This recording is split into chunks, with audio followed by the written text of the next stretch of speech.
Assalamualaikum warahmatullahi wabarakatuh. Salam sejahtera untuk kita semua. Sebelumnya, perkenalkan kami dari kelompok 1 yang beranggotakan dari Firmansyah, Arta Pardosi, Krista Bintang, dan Marta Valentin. Pada video kali ini, kami akan menjelaskan materi mengenai gambaran umum akuntansi keuangan daerah. Baik, jadi yang pertama itu ada pengertian akuntansi. Ada beberapa definisi dan pengertian akuntansi yang berasal dari beberapa lembaga jika dilihat dari beberapa sudut pandang yang berbeda.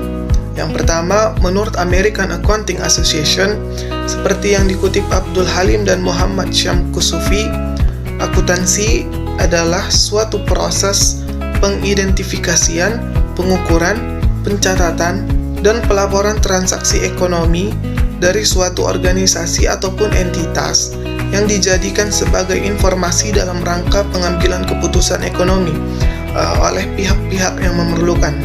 Pengertian ini juga dapat melingkupi penganalisisian atas laporan yang dihasilkan oleh akuntansi tersebut. Sementara menurut PP nomor 71 tahun 2010 tentang standar akuntansi pemerintahan mendefinisikan akuntansi sebagai proses identifikasi, pencatatan, pengukuran, pengklasifikasian, pengikhtisaran transaksi dan kejadian keuangan, serta penginterpretasian atas hasilnya. Jika dilihat dari definisi tersebut, maka definisi akuntansi dapat terbagi menjadi dua sudut pandang. Yang pertama, sudut pandang menurut fungsi kegunaan. Akuntansi merupakan aktivitas jasa yang berfungsi memberikan informasi kuantitatif mengenai kesatuan-kesatuan ekonomi, terutama yang bersifat keuangan yang bermanfaat dalam pengambilan keputusan. Kemudian sudut pandang kedua menurut proses kegiatan. Akuntansi adalah seni mencatat, mengklasifikasikan, dan mengikhtisarkan transaksi-transaksi kejadian yang sekurang-kurangnya atau sebagian bersifat keuangan dengan cara menginterpretasikan hasil-hasilnya. Kemudian ada kedudukan akuntansi keuangan daerah. Secara umum, akuntansi dibedakan atas akuntansi sektor swasta dan akuntansi sektor publik. Menurut Sugijanto dan kawan-kawan, seperti yang dikutip Abdul Halim dan Muhammad Syamkusufi, dalam akuntansi sektor publik, akuntansi terdiri atas 3 bidang utama, yaitu yang pertama, akuntansi komersil ataupun perusahaan. Dalam akuntansi komersil, data akuntansi digunakan untuk memberikan informasi keuangan kepada manajemen, pemilik modal, penanam modal, kreditur, dan pihak-pihak lain yang berkepentingan dengan perusahaan tersebut, seperti pemerintah untuk kepentingan penetapan pajak. Akuntansi komersil adalah akuntansi yang digunakan untuk mencatat peristiwa ekonomi pada entitas bisnis yang mencari keuntungan ataupun laba. Dalam akuntansi komersil ini dikenal adanya proses pencatatan harian, penjurnalan, posting ke buku besar, pembuatan neraca saldo, pembuatan neraca lajur, dan pembuatan laporan keuangan. Laporan keuangan yang dimaksud adalah neraca, laporan laba rugi, laporan arus kas, laporan perubahan ekuitas, dan catatan atas laporan keuangan. Kemudian yang kedua ada akuntansi sektor publik. Akuntansi sektor publik adalah akuntansi yang digunakan untuk mencatat peristiwa ekonomi pada organisasi non-profit ataupun nirlaba. Secara sederhana, akuntansi sektor publik ini hanya dipakai oleh organisasi sektor publik seperti partai politik, masjid, puskesmas, rumah sakit, sekolah, ataupun universitas.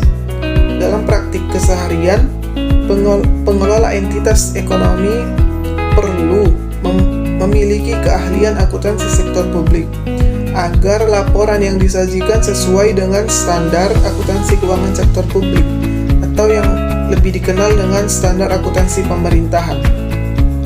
Akuntansi sektor publik kemudian dibedakan menjadi akuntansi pemerintahan dan akuntansi sosial. Akuntansi pemerintahan itu adalah dalam akuntansi pemerintahan, data akuntansi digunakan untuk memberikan informasi mengenai transaksi ekonomi dan keuangan pemerintah kepada pihak eksklusif, legislatif, yudikatif, serta masyarakat. Akuntansi pemerintahan dibedakan atas akuntansi pemerintahan pusat dan akuntansi pemerintahan daerah yang sering disebut dengan akuntansi keuangan daerah. Akuntansi pemerintah daerah terdiri dari akuntansi pemerintah provinsi dan akuntansi pemerintah kabupaten ataupun kota. Akuntansi keuangan daerah adalah akuntansi yang digunakan untuk mencatat peristiwa ekonomi pada entitas ekonomi di lingkungan pemerintahan daerah. Akuntansi keuangan daerah ini perlu sejalan dengan semangat ekonomi daerah yang harus mengelola keuangan daerah secara terpisah dari pemerintahan pusat dan sekaligus melaporkan hasilnya secara transparan kepada publik. Untuk mencapai tujuan tersebut, pemerintah perlu mengatur standar akuntansi pemerintah daerah agar dapat digunakan secara seragam di seluruh pemerintahan daerah. Kemudian ada akuntansi sosial. Akuntansi sosial merupakan bidang akuntansi untuk diterapkan pada lembaga dalam artian makro yang melayani perekonomian nasional. Akuntansi sosial adalah akuntansi yang digunakan untuk mencatat peristiwa ekonomi pada organisasi non-profit ataupun nirlaba. Secara sederhana, akuntansi sosial ini banyak dipakai oleh organisasi sektor publik seperti partai politik, masjid, puskesmas, rumah sakit, sekolah ataupun universitas. Baiklah, untuk kedudukan akuntansi keuangan daerah itu sendiri dapat kita lihat pada bagan yang dimana pada bagan teratas ada akuntansi, kemudian dibagi menjadi dua, yaitu akuntansi komersil dan akuntansi sektor publik. Untuk akuntansi sektor publik itu sendiri dibagi lagi menjadi dua. Pertama ada sektor pemerintah dan yang kedua ada sosial. Lalu untuk pemerintah itu sendiri kemudian dibagi menjadi dua, yaitu pemerintah pusat dan pemerintah daerah. Untuk daerah kemudian dibagi menjadi dua, ada yang termasuk ke dalam kota dan ada yang termasuk ke dalam kabupaten. Baiklah, untuk pembahasan selanjutnya akan dijelaskan oleh rekan saya. Terima kasih. Kemudian ada triple entry. Sistem pencatatan triple entry pada dasarnya adalah sistem pencatatan yang menggunakan double entry ditambah dengan sistem pencatatan pada buku anggaran. Pencatatan pada buku anggaran ini merupakan pencatatan tentang anggaran yang telah digunakan sesuai dengan pencatatan pada double entry. Dengan adanya pencatatan triple entry, maka dapat dilihat sisa anggaran untuk masing-masing komponen yang ada di anggaran pendapatan belanja daerah atau APBD. Pencatatan dengan sistem triple entry ini dilakukan, maka subbagian pembukuan atau bagian keuangan pemerintah daerah juga mencatat transaksi tersebut pada buku anggaran. Kemudian ada siklus akuntansi. Akuntansi adalah suatu sistem yang mengelola input atau masukan dan menjadikan output atau keluaran.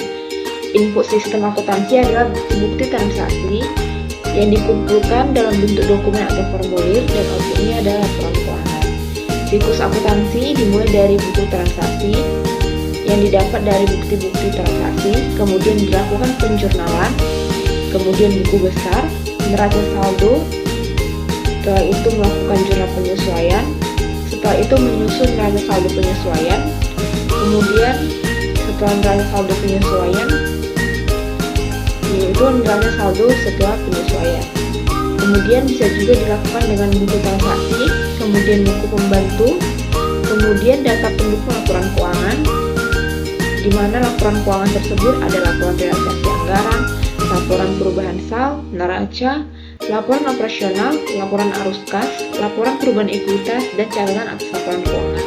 Setelah itu, kita lakukan jurnal penutup, setelah itu neraca saldo setelah penyesuaian.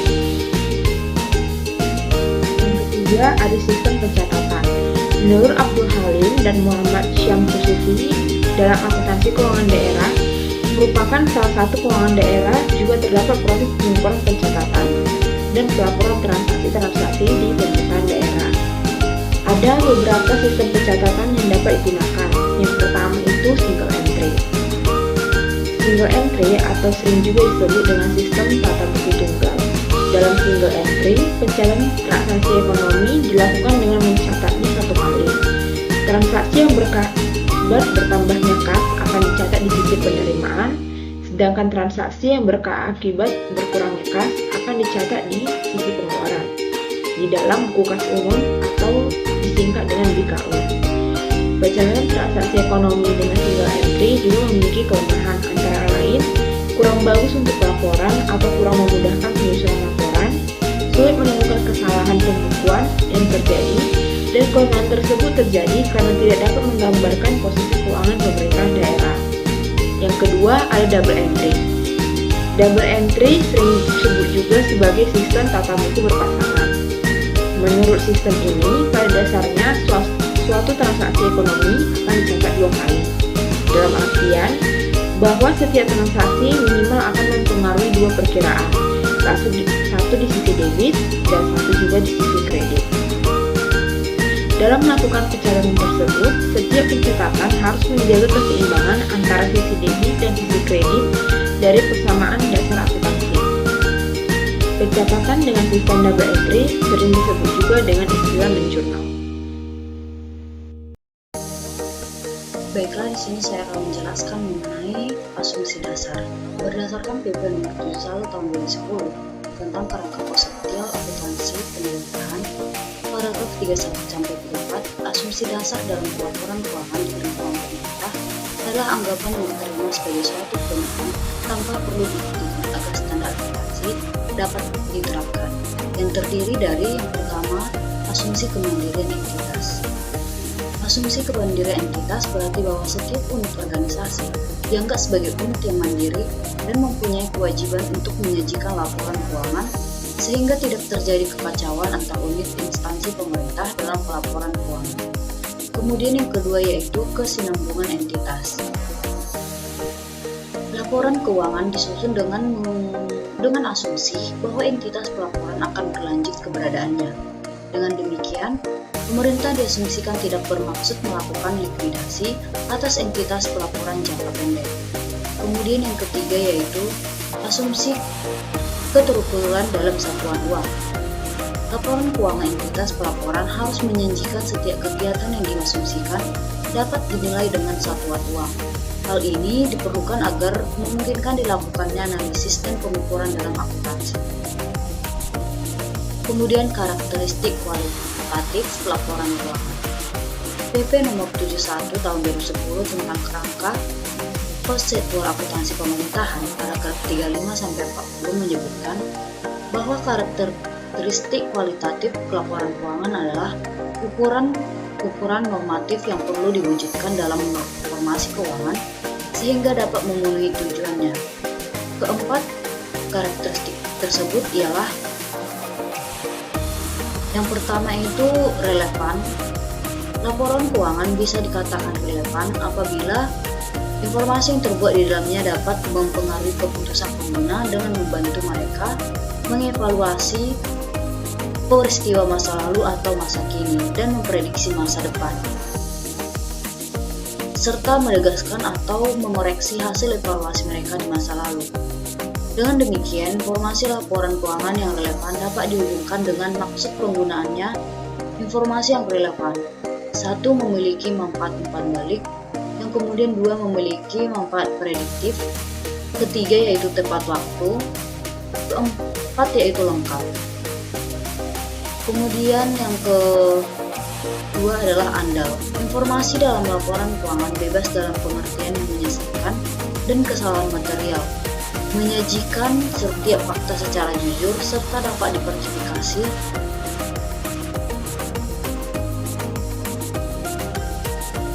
Informasi mungkin relevan, tetapi jika hakikat dan penyajian tidak dapat diandalkan, maka penggunaan informasi tersebut secara potensi dapat menyesatkan.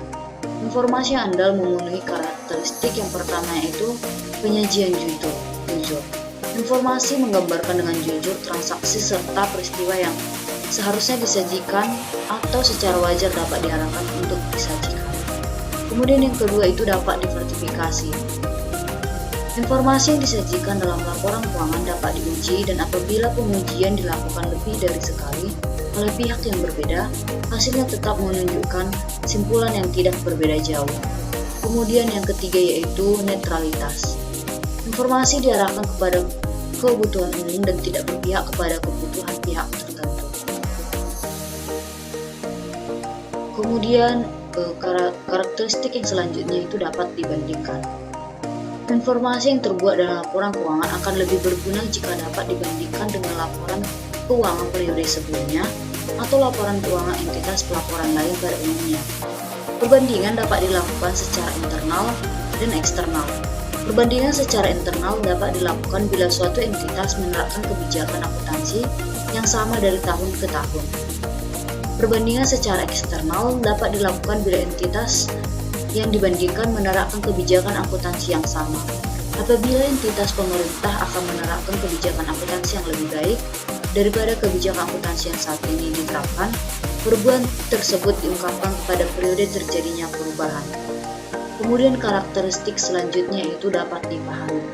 Informasi yang disajikan dalam laporan keuangan dapat dipahami oleh pengguna dan dinyatakan dalam bentuk serta istilah yang disesuaikan dengan batas pemahaman para pengguna. Untuk itu, pengguna diasumsikan memiliki pengetahuan yang memadai atas kegiatan dan lingkungan operasional entitas laporan, serta adanya kemauan pengguna untuk mempelajari informasi yang dimaksud. Berikutnya adalah basis akuntansi. Basis akuntansi dalam akuntansi pemerintah di Indonesia dimulai dengan akuntansi berbasis kas, dilanjutkan dengan akuntansi berbasis kas menuju akrual, dan saat ini adalah akuntansi berbasis akrual. Nah, yang pertama saya akan menjelaskan mengenai akuntansi berbasis kas atau cash based accounting yang diterapkan di Indonesia. Nah, dalam basis ini ada 3 fokus utama yang perlu diingat. Yang pertama itu fokus pengukurannya, ruang lingkupnya, dan apa saja keterbatasan daripada basis kas ini. Nah, perlu diketahui basis kas akuntansi berbasis kas adalah basis akuntansi yang mengakui pengaruh transaksi dan peristiwa lainnya pada saat kas atau setara kas diterima atau dibayarkan, yang diatur dalam PSAP nomor 1 paragraf ke-8. Nah, fokus pengukurannya yaitu berfokus pada saldo kas dan perubahan saldo kasnya dengan cara membedakan antara kas yang diterima dan kas yang dikeluarkan. Ruang lingkup basis kas ini adalah saldo kas, penerimaan kas, dan pengeluaran kas. Nah, keterbatasan dari akuntansi berbasis kas ini yaitu sistem akuntansinya itu terbatas pada informasi yang dihasilkan karena terbatas pada tanggung jawab kas saja, tetapi tidak memperlihatkan pertanggungjawaban manajemen atas aset dan kewajibannya.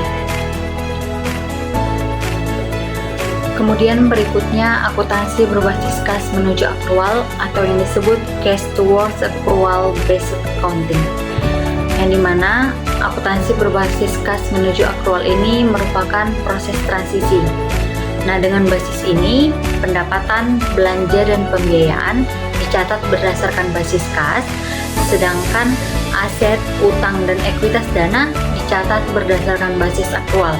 Basis ini diatur pada Peraturan Pemerintah Nomor 24 Tahun 2005. Yang ketiga adalah akuntansi berbasis akrual atau accrual based accounting.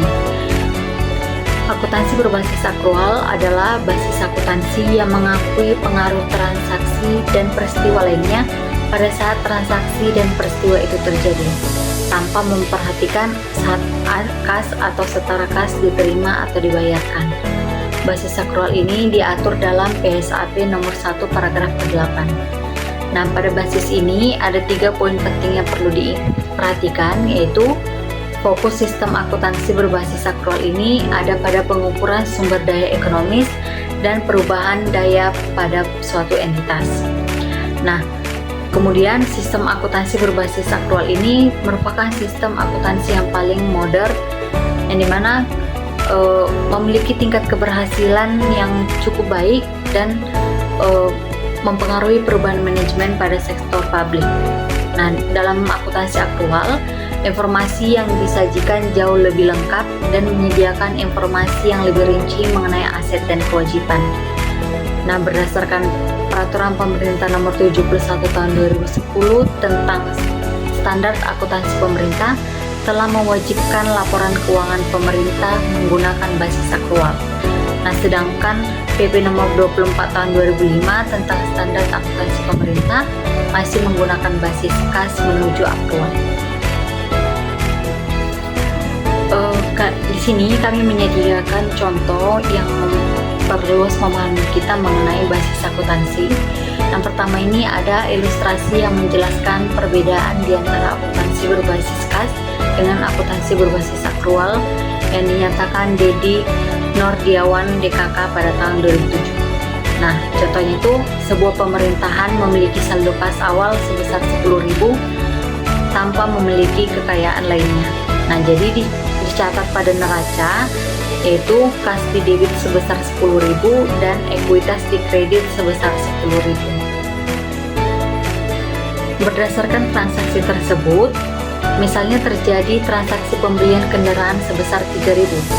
Nah, neraca setelah transaksi tersebut akan secara berbeda di masing-masing basis. Nah, pada basis kas, pembelian kendaraan tersebut dianggap sebagai belanja atau biaya, yang jurnalnya yaitu belanja kendaraan di debit sebesar 3.000 dan kas di sebelah kredit sebesar 3.000.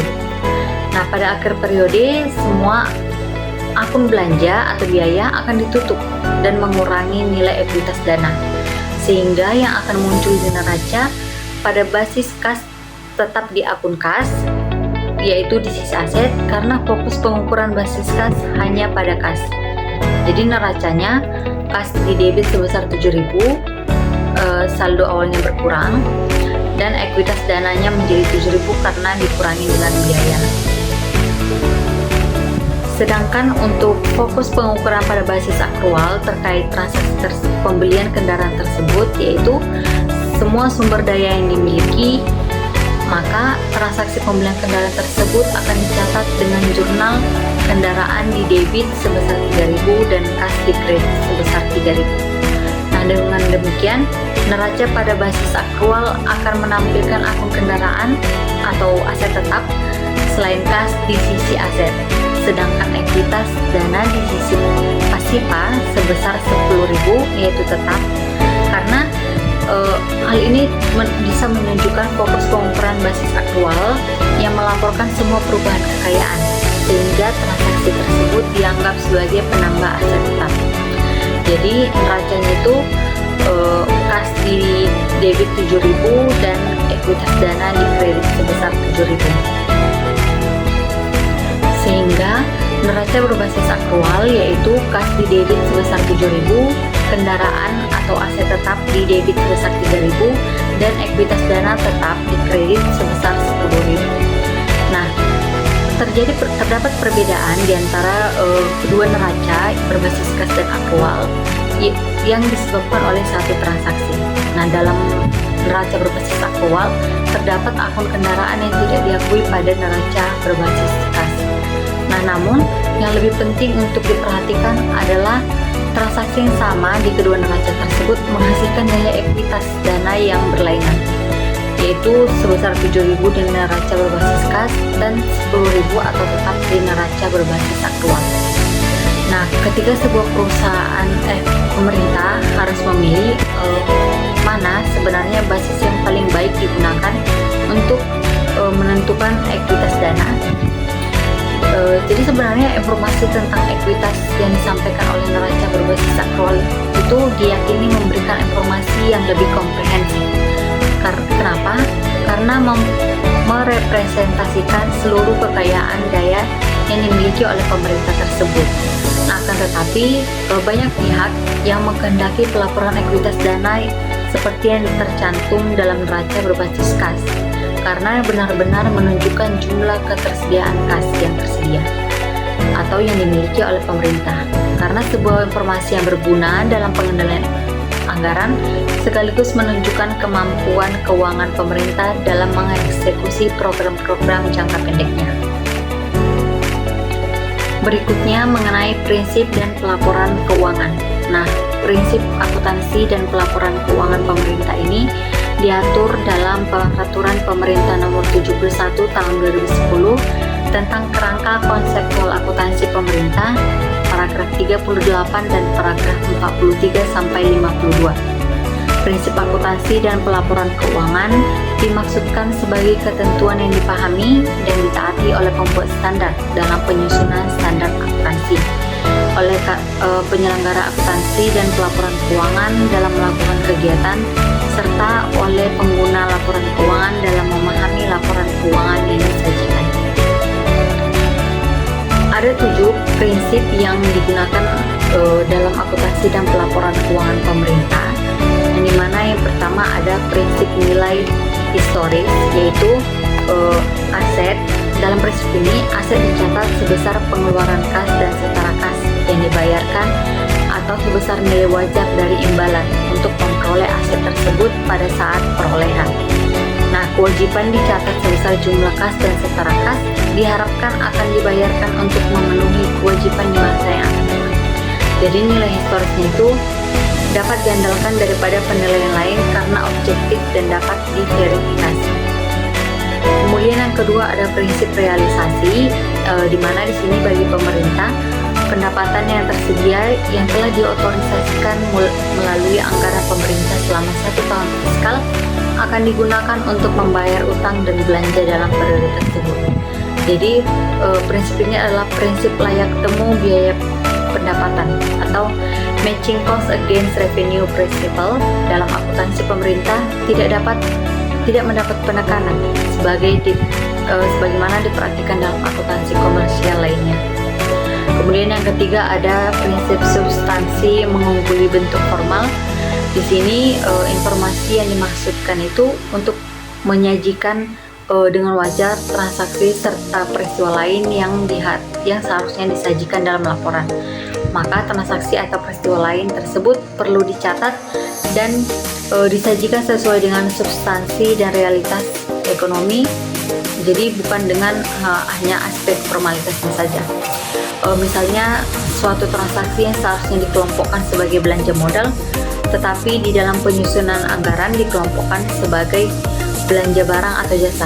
Maka di dalam pelaporannya, informasi tentang belanja tersebut harus diberi penjelasan di dalam catatan atas laporan keuangan dan harus dilakukan jurnal koreksi dan hasil dari pengeluaran tersebut apakah mempengaruhi neraca yang menambah nilai aset tetap. Kemudian ada prinsip periodisitas, itu di mana kegiatan akuntansi dan pelaporan keuangan entitas perlu dibagi menjadi periode-periode pelaporan sehingga kinerja entitas dapat diukur dan posisi sumber daya yang dimiliki dapat ditentukan. Kemudian ada prinsip konsistensi, yang dimana perlakuan akuntansi yang sama diterapkan pada kejadian yang serupa dari periode ke periode berikutnya oleh entitas pelaporan. Nah, ini berarti bahwa tidak boleh terjadi perubahan dari satu metode akuntansi ke metode akuntansi yang lainnya. Jadi metode akuntansi yang dipakai dapat diubah dengan syarat bahwa metode yang baru ditetapkan diharapkan mampu memberikan informasi yang lebih baik dibanding dengan metode yang lama jika terjadi perubahan metode. Kemudian ada prinsip pengungkapan lengkap. Ini laporan keuangan itu harus disajikan atau harus menyajikan informasi yang lengkap yang dibutuhkan oleh pengguna. Jadi informasi yang dibutuhkan oleh pengguna itu dapat ditempatkan pada lembar muka laporan keuangan atau catatan atas laporan keuangan. Kemudian yang terakhir ada prinsip penyajian wajar. Di sini laporan keuangan menyajikan dengan wajar laporan realisasi anggaran, neraca, laporan arus kas, dan catatan atas laporan keuangan. Jadi dalam rangka menyajikan secara wajar, ada pertimbangan sehat bagi penyusun laporan keuangan yang diperlukan ketika menghadapi ketidakpastian peristiwa dan dalam keadaan tertentu. Jadi ketidakpastian seperti itu diakui dengan mengungkapkan hakikat serta tingkatnya dengan menggunakan pertimbangan sehat dalam penyusunan laporan keuangan.